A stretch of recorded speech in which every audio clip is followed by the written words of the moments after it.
सबको नमस्कार। अभी कुछ दिन पहले एक व्यक्ति मेरे पास आया और उसने मुझे बताया कि वो एक प्राइवेट हॉस्पिटल में गया। उस प्राइवेट हॉस्पिटल में उसने पूछा कि उसे कोरोना की बीमारी है, कोरोना का बेड चाहिए। पहले उन्होंने मना कर दिया। जब वो बहुत गिड़गिड़ाया तो उन्होंने कहा 2 लाख रुपए लगेंगे। मुझे विश्वास नहीं हुआ। अभी कुछ दिन पहले फिर एक दिन एक टीवी प्रोग्राम पे, लाइव टीवी प्रोग्राम के ऊपर एंकर ने एक हॉस्पिटल को फ़ोन किया। हॉस्पिटल से पूछा जी कोरोना का मरीज है हमारे फैमिली में, हमें बेड चाहिए। हॉस्पिटल ने मना कर दिया। जब वो गिड़गिड़ाया तो हॉस्पिटल ने लाइव प्रोग्राम के अंदर कहा दूसरी तरफ से कि 8 लाख रुपए दे दो, बेड का इंतजाम हो जाएगा। मैं ये नहीं कह रहा कि सारे प्राइवेट हॉस्पिटल खराब हैं। दिल्ली की स्वास्थ्य सेवा के अंदर प्राइवेट हॉस्पिटल्स ने बहुत अहम भूमिका निभाई है। दिल्ली के लोग प्राइवेट हॉस्पिटल्स के इस कंट्रीब्यूशन को सलाम करते हैं। लेकिन कुछ चंद प्राइवेट हॉस्पिटल्स हैं जो इस महामारी के दौरान भी इस तरह की गलत हरकतें कर रहे हैं। पहले कहते हैं बेड्स नहीं है, और जब और इंसिस्ट करो तो कहते हैं 2 लाख रुपए दे दो, 5 लाख रुपए दे दो, 8 लाख रुपए दे दो। इसको बेड्स की ब्लैक मार्केटिंग नहीं कहेंगे तो और क्या कहेंगे। तो ट्यूसडे को, मंगलवार को, पिछले हफ्ते मंगलवार को हम लोगों ने एक ऐप लॉन्च किया। हमने कहा ये ब्लैक मार्केटिंग क्यों होती है, क्योंकि जनता को पता ही नहीं कि इस अस्पताल में कितने बेड खाली हैं, कितने बेड भर गए। तो वो अपने हिसाब से ब्लैक मार्केटिंग कर रहा है। वो जो भी 2-4 कर रहे हैं, सारे नहीं कर रहे, सारे बहुत अच्छे हैं। फिर से मैं कह दूं कि सारे प्राइवेट हॉस्पिटल्स बहुत अच्छे हैं, 2-4 हैं जो बदमाश हैं।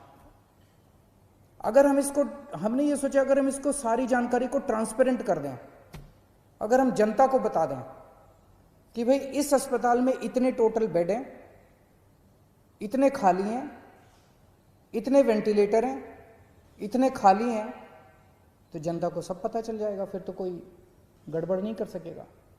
और पिछले मंगलवार को हम लोगों ने ये ऐप लॉन्च करके दिल्ली सरकार का, और सारे अस्पतालों की लिस्ट डाल दी कि किस अस्पताल में कितने बेड है, कितने खाली हैं। और फिर तो जो बवाल हुआ, मतलब ऐसे टूट के पड़े कई लोग इसके ऊपर, जैसे हमने कोई गुनाह कर दिया, जैसे हमने ये इंफॉर्मेशन डाल के गड़बड़ कर दी। अब लोगों को पता है कि इस अस्पताल का ये लिखा हुआ है, इसके अंदर 20 बेड हैं, खाली हैं 20 बेड, लेकिन ये बेड नहीं दे रहा। जब उसके पास जाओ तो कहता बेड नहीं है, झूठ बोल रहा है। 2 चीजें, इस बेड को अपडेट हम तो कर नहीं रहे, इन्हीं सबको हम लोगों ने पासवर्ड दिया हुआ है। तो उस ऐप के ऊपर अस्पताल खुद अपडेट कर रहा है कि मेरे इतने बेड खाली हैं, और फिर कहता है बेड नहीं है। तो दोस्तों, इसको तोड़ने में ये जो कुछ लोगों ने, चंद लोगों ने माफिया बनाया हुआ था, इसको तोड़ने में थोड़ा समय लग रहा है। ये पूरे के पूरे एकदम से रिएक्ट कर रहे हैं। इनमें कुछ चंद अस्पताल दिल्ली के इतने पावरफुल हो गए हैं, सभी पार्टियों के अंदर उनका पहुंच है, ऊपर तक पहुंच है। अंदर प्राइवेट में धमकी दी है उन्होंने कि हम नहीं कोरोना के मरीज लेंगे, जो करना है कर लो। मैं उनको कहना चाहता हूं, कोरोना के मरीज तो लेने पड़ेंगे तुमको। आप लोगों को दिल्ली में अस्पताल बनवाया था पैसे कमाने के लिए नहीं बनवाया था। आपका अस्पताल बनवाया था दिल्ली के लोगों की सेवा करने के लिए। ऐसी महामारी के दौर में मोस्टली अस्पताल सेवा कर रहे हैं, मोस्टली अस्पतालों का पॉजिटिव एटीट्यूड है। लेकिन जो 2-4 अस्पताल इस गुमान में हैं कि वो अपनी दूसरी पार्टी के आकाओं जो बैठे हैं उनके जरिए वो अगर कुछ करवा लेंगे, वो अपनी ब्लैक मार्केटिंग करेंगे, तो उनको मैं आज चेतावनी देना चाहता हूं कि ये बख्शा नहीं जाएगा उनको। कल से मेरी टीम लगी हुई है, हमने 2-4 अफसरों को बिठाया है। जितने ये प्राइवेट अस्पताल हैं जिस जिसकी लिस्ट है, जिस जिसको कहा गया है कि अपने अस्पताल में कोरोना की इलाज करो, एक एक एक एक के मालिक को कल से बुला रहे हैं, एक एक का मालिक आ रहा है, उनसे पूछ रहे हैं, उनसे साफ साफ कहा जा रहा है कि देखो कोरोना के मरीजों का इलाज तो करना पड़ेगा, इसके अलावा अगर तुम्हारी कोई समस्या है तो बताओ। इसके ऊपर कोई नेगोशिएशन नहीं होगी कि इलाज नहीं करेंगे, इलाज तो करना पड़ेगा। 20% बेड रखने पड़ेंगे। कुछ लोग कहते हैं जी 20% बेड कैसे रखे हैं, हमारी व्यवस्था नहीं है, तो ठीक है 20% मत करो, पूरे 100% बेड आपके कोरोना के लिए कर देते हैं। कुछ लोगों की जेन्युइन समस्या थी। कल से हमारी टीम कल 33 हॉस्पिटल्स के साथ बैठक हुई, आज बाकी सारे हॉस्पिटल्स कवर कर लेंगे, क्योंकि हम नहीं चाहते जिन लोगों की जेन्युइन समस्या है। जैसे एक हॉस्पिटल आया, उसने कहा कि हमारा जी कैंसर हॉस्पिटल है, कैंसर के मरीज आते हैं, वहाँ अगर कोरोना के भी साथ में होंगे तो दिक्कत होगी, ठीक है। तो उन्होंने कहा जी हमारा एक और हॉस्पिटल है जो जनरल है, हम उसमें 40% कर देते हैं, 20% की बजाय, इधर का कोटा उधर कर देते हैं। बहुत अच्छी बात है, हमने उनकी बात मान ली। इसी तरह से किसी की कुछ और छोटी मोटी समस्या थी, किसी की और समस्या थी, सबकी समस्याओं का समाधान कर रहे हैं। बस एक ही चीज नॉन नेगोशिएबल है, हमारे दिल्ली के लोगों का इलाज करना पड़ेगा, कोरोना के मरीजों का इलाज करना पड़ेगा, इस पे कोई नेगोशिएशन नहीं होगी। दूसरी चीज ये कर रहे हैं, मुझे कुछ दिन का समय दीजिए, इसके ऊपर मैं मानता हूं कि पहली बार इस तरह से कोई ऐप देश के अंदर नहीं दुनिया के अंदर पहली बार बना है, जो हर अस्पताल के बेड और वेंटिलेटर का डेटा इस तरह से ट्रांसपेरेंट कर रहा है, जनता को बता रहा है, और जनता जाके डिमांड कर रही है। मुझे बड़ी खुशी है कि सारे टीवी चैनल वाले, सारे अखबार वाले फोन कर करके एक एक एक एक अस्पताल की रोज रिपोर्ट ले रहे हैं, कह रहे हैं इस अस्पताल को फोन किया उसने मना कर दिया, इस अस्पताल को फोन किया उसने मना कर दिया। लेकिन इसका कुछ थोड़ा बहुत फायदा भी हुआ है। ट्यूसडे को जब हमने इसको लॉन्च किया था, दिल्ली में सारे अस्पतालों को मिला के 2800 मरीज थे, और उसमें मैक्सिमम दिल्ली सरकार के अस्पतालों में थे। आज दिल्ली के 3900 मरीज हैं, 3900 मरीज हैं, 1100 मरीज ऐड हुए हैं मोस्टली प्राइवेट हॉस्पिटल्स के अंदर। वो इसी वजह से लोग, क्योंकि लोग अब इस जानकारी से सशक्त हो गए हैं और लोग जाके मांग रहे हैं। मैं फिर भी डिमांड करता हूँ, कुछ लोगों को तकलीफ आ रही है, मैं देखता रहता हूँ वीडियो, कुछ लोगों ने कहा कि मैं इस अस्पताल में गया, इस अस्पताल में गया, ऐप के ऊपर लिखा हुआ था। मैं आपकी जानकारी के लिए बता दूं, ये उन कुछ चंद अस्पतालों की बदमाशी है। कुछ दिन दीजिए मेरे को, अगर ये अस्पताल नहीं माने तो फिर हम सख्त कार्रवाई करने से बिल्कुल नहीं हिचकिचाएंगे। लेकिन मैं सभी अस्पतालों को बोल दूं कि आपको कोरोना के मरीजों की जांच तो करनी पड़ेगी। इसके साथ साथ एक और हम एक्सरसाइज कर रहे हैं कि दिल्ली सरकार का एक मेडिकल प्रोफेशनल दिल्ली सरकार की तरफ से हर प्राइवेट अस्पताल के रिसेप्शन पे बैठेगा, और वो हमें जानकारी देगा कि कितने अस्पताल, कितने बेड इसके अंदर भर गए और कितने खाली हैं। अगर कोई जाएगा तो वो इंश्योर करेगा कि उसको एडमिशन मिले। तो अब वो फॉल्स रिफ्यूजल जो है, जो अस्पताल बेड होते हुए भी मना करते हैं, जो चंद अस्पताल अगर बेड्स की ब्लैक मार्केटिंग करते हैं, ये धंधा बंद करेंगे अब दिल्ली के अंदर। एक दिक्कत जो कई लोगों ने, कुछ लोगों ने मुझे बताई है कि अगर कोई पेशेंट सीरियस है, सांस की तकलीफ हो रही है, ऑक्सीजन सेचुरेशन लेवल काफ़ी कम हो गया है, लेकिन अभी कोरोना का टेस्ट नहीं हुआ उसका, वो अस्पताल में जाता है तो उसको कहते हैं सस्पेक्ट मरीज है, अभी उसका कंफर्म नहीं हुआ कि सस्पेक्ट कहते हैं उसको, सस्पेक्ट मरीज है। ऐसे अस्पताल को कोई लेने को मना कर दे, ऐसे मरीज को सारे अस्पताल लेने को मना कर देते हैं, कहते हैं पहले जाके टेस्ट करा के आ। कहाँ से टेस्ट करा के आएगा? अरे तुम ही तो टेस्ट करोगे, वो कहाँ से जाके टेस्ट करा के आएगा? तो आज हम ऑर्डर निकाल रहे हैं कि किसी भी सस्पेक्ट मरीज को कोई भी अस्पताल मना नहीं करेगा।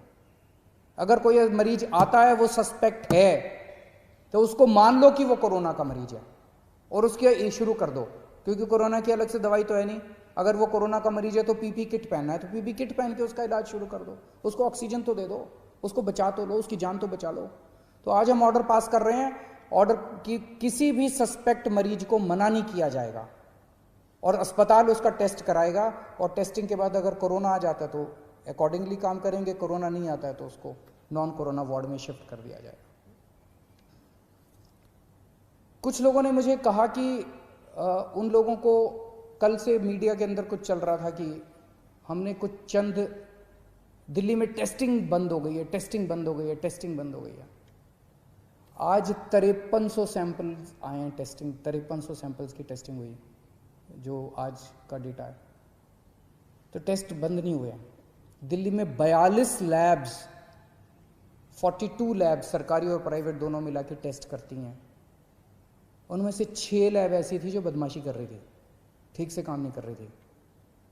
उनके खिलाफ एक्शन लेना चाहिए, नहीं लेना चाहिए? उनके खिलाफ एक्शन लिया हम लोगों ने। 36 लैब अभी भी काम कर रही थी, उन 6 के खिलाफ एक्शन लिया है। 36 लैब अभी भी काम कर रही हैं। तो उनको बचाने की क्यों कोशिश की जा रही है जो लैब गलत काम कर रही हैं? तो उन 6 लैब के खिलाफ एक्शन लिया, 36 लैब अभी भी काम कर रही है, पूरे सैंपल उठ रहे हैं। अगर आपको अपना टेस्ट कराना है, कुछ लोग मुझसे पूछते हैं हम कहाँ जाएं अगर टेस्ट कराना है। सभी सरकारी अस्पतालों के, दिल्ली सरकार के और कई सारे प्राइवेट हॉस्पिटल्स ने भी फ्लू क्लिनिक बनाए हुए हैं।